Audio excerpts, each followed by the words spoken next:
Home Affairs finds evidence that Ms. A.C. hopeful Chidimma Adetshina's mother committed identity fraud.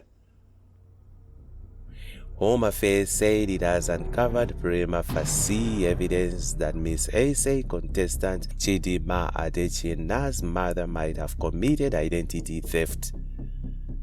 The announcement was made on Wednesday in a statement issued by Home Affairs Minister Schreiber. This comes after several South Africans questioned Adetshina's identity given her Nigerian surname. It was revealed that Adetshina's father was ostensibly Nigerian, while the 23-year-old's mother was believed to be from Mozambique. In a lengthy statement, Schreiber said an innocent South African mother had her identity stolen as part of the alleged fraud committed by Adetshina's mother. He said the department has broadened its investigation to identify and pursue any officials involved in the alleged fraudulent scheme. The department is obtaining legal advice on the implications of the alleged fraudulent activity on Adetshina's citizenship status.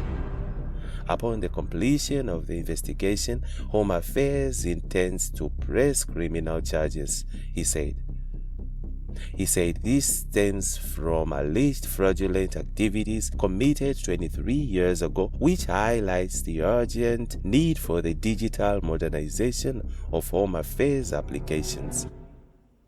The case also highlights the reason of the department's blocking of certain duplicate IDs and that the court ordered unblocking of these documents must be handled with caution.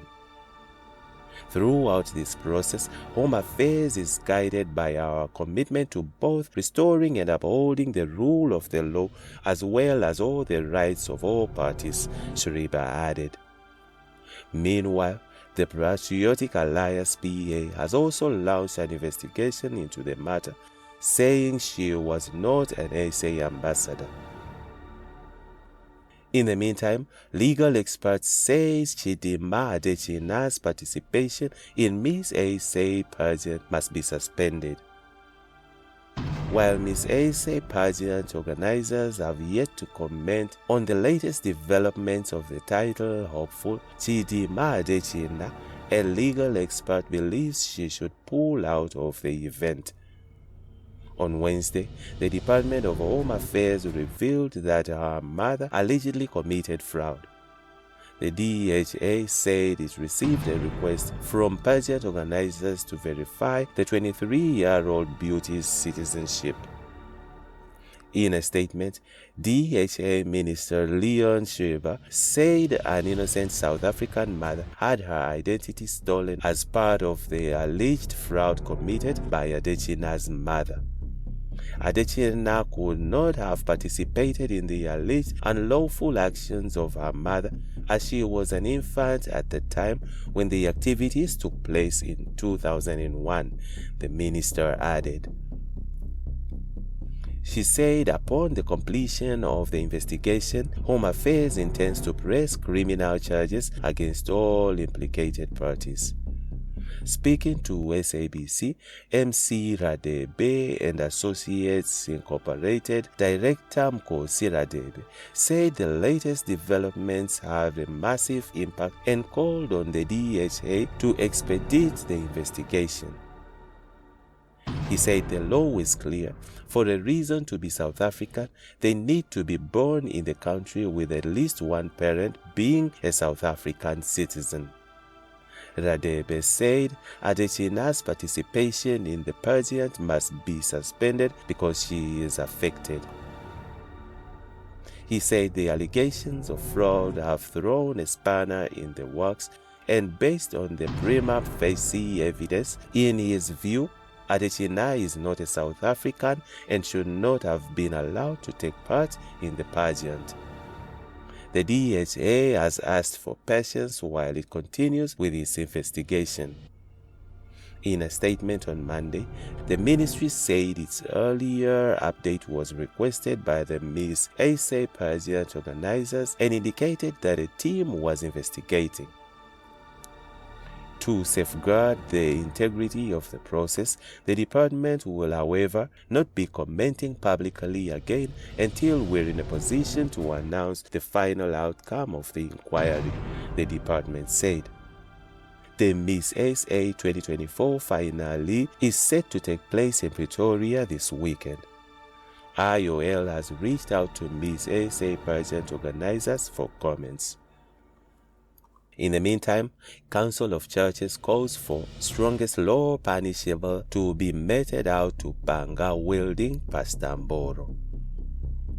The Gauteng Provincial Council of Churches has welcomed the arrest of Pastor Mboro and his co-accused following a violent attack at a Katlehong primary school earlier this week.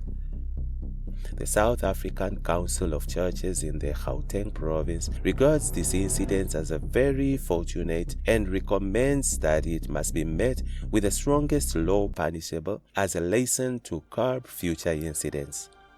The council applauds the arrest of those involved, including that of Pastor Mboro, said Council Chairperson Bishop Dr. W. Rakuba. He said it was disappointing for a Christian leader to go into any institute of learning, particularly a primary school, armed with such dangerous weapons. It is even more shocking for a pastor to participate in the forceful abduction of children in full sight of teachers and the neighboring community. The persistent wielding of pangas and rifles reflect the complete disregard of the law, safety and security necessary in the school premises and residential areas. It is a perpetuation of the scourge of violence against children and undermines legal processes to resolve disputes, which must be condemned in the strongest terms, Rakuba said in a statement. Mboro, real name Paseka Mosoeneng, appeared in the Palm Ridge Magistrates Court on Wednesday alongside his co-accused Vincent Baloyi and Revival Mosoeneng, Mboro's son. Earlier this week, the men went to school and allegedly forcefully removed two boys, Mboro's grandson, who lived with their grandmother after their mother died. The men face a raft of charges including kidnapping, possession of dangerous weapons and of unlicensed firearms, possession of prohibited firearms, assault by way of threats, pointing of firearms, discharging of the firearm, and malicious damage to property. The National Prosecuting Authority (NPA) has received 3 more dockets related to the matter. They have been remanded in custody until August 16. Regarding the 3 dockets, the NPA's Pindim John Odwane said Mboro laid a complaint of common assaults against 2 people, the children's uncle and grandmother, claiming that he was assaulted at the school. The uncle and grandmother have also been arrested and have been granted bail. They are due back in court next month. The last docket is related to the assault charge laid by the station commander of Katlehong North Police against the uncle and the children, alleging that he was attacked by him at the police station when he was attending to the altercation between the parties involved, she said. Mahanjana said the state did not enroll Mboro's son's case pending further investigations. And that's it from INJIBS Crime. Stay tuned to ASA Crime and Correctional Updates.